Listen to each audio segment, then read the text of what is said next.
महात्म का 27वां अध्याय प्रारंभ।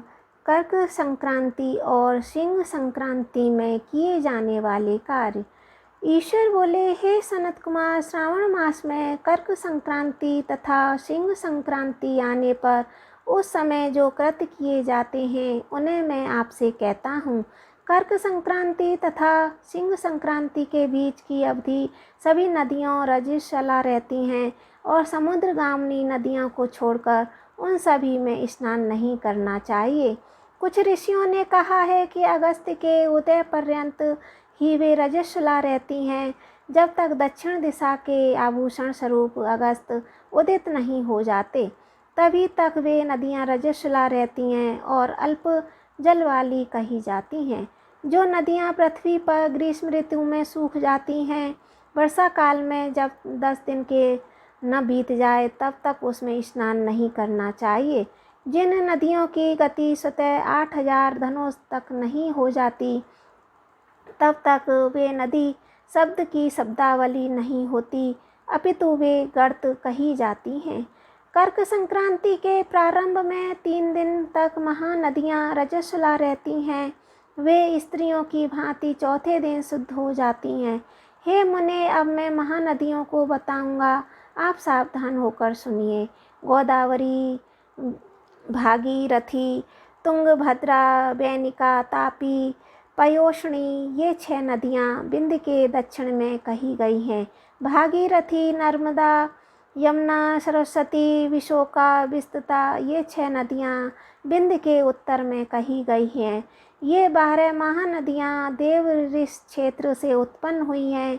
हे मुने, देविका, कावेरी, बंजरा, कृष्णा, ये महानदियाँ कर्क संक्रमण के प्रारंभ में 1 दिन तक रजस्वला रहती हैं।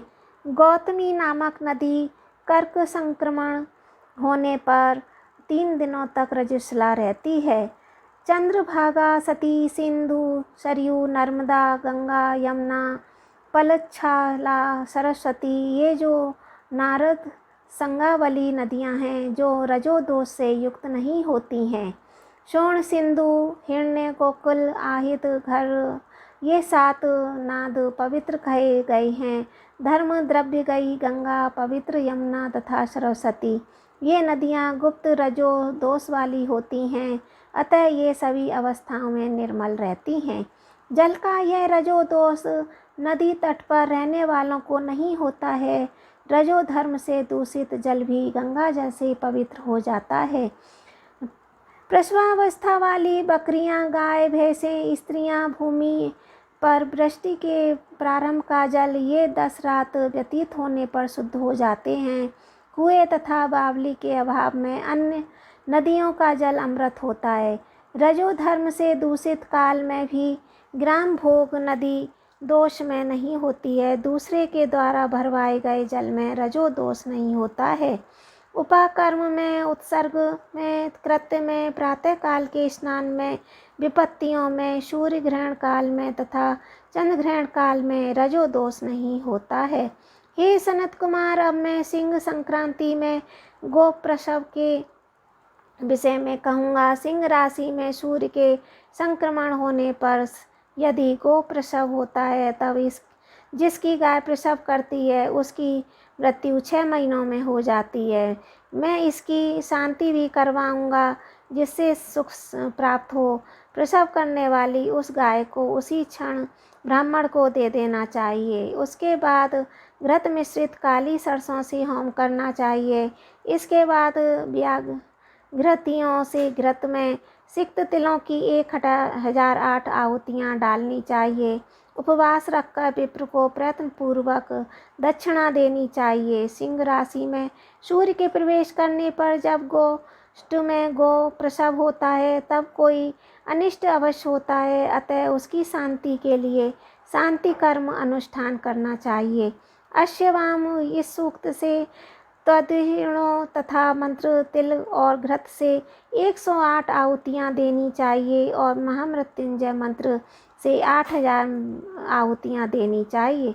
उसके बाद श्री सूक्त से तथा शांति सूक्त से स्नान करना चाहिए। इस प्रकार किए गए विधान से कभी भी भय नहीं होता है।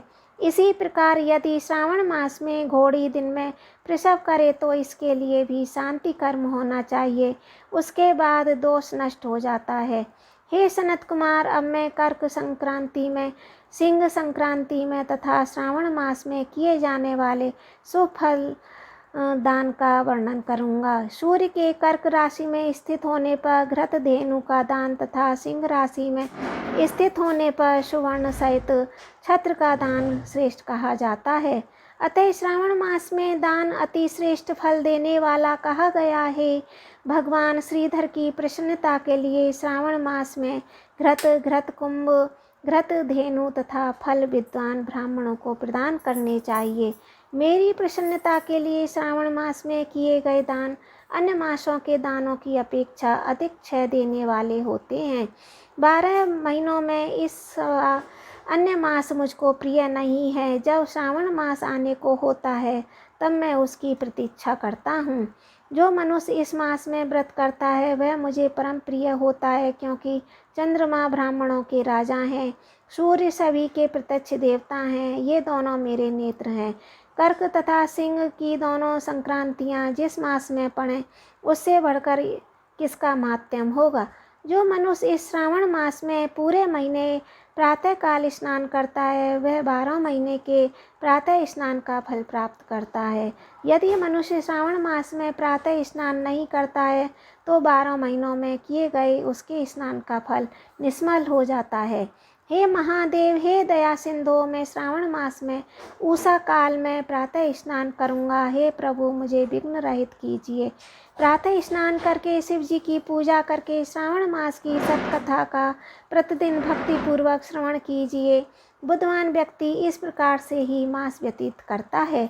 अन्य मासों की प्रवृत्ति पूर्णमासी प्रतिपदा से होती है, किंतु इस मास की प्रवृत्ति अमावस्या की प्रतिपदा से होती है।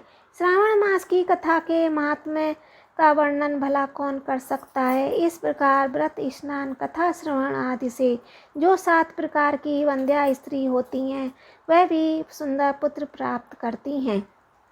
विद्या चाहने वाला विद्या प्राप्त करता है, बल की कामना करने वाला बल मिलता है, रोगी आरोग्य होता है, बंधन में पड़ा व्यक्ति बंधन से छूटता है, धन का अभिलाषी धन को पा लेता है, धर्म के प्रति मनुष्य का अनुराग हो जाता है, पत्नी की कामना करने वाला उत्तम पत्नी पाता है। हे मानद, अधिक कहने से क्या प्रयोजन, मनुष्य जो चाहता है उसे पा लेता है।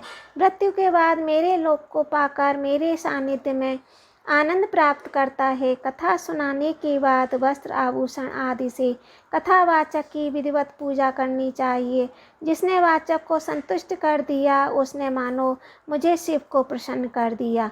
श्रावण मास का महात्म्य सुनकर जो वाचक की पूजा नहीं करता, यमराज उसके कानों को छेदते हैं और वह दूसरे जन्म में बहरा होता है। अतः सामर्थ्य के अनुसार वाचक की पूजा करनी चाहिए। जो मनुष्य उत्तम भक्ति के साथ इस श्रावण मास महात्म्य का पाठ करता है, सुनता है, दूसरों को सुनाता है, उसको अनंत फल पुण्य की प्राप्ति होती है। इस प्रकार श्रावण मास महात्म्य का नदी, रजोदोष, सिंह गौप्रसव, सिंह कर्कट, श्रावण स्तुति वाचक पूजन अध्याय पूर्ण हुआ। ओम नमो भगवते वासुदेवाय।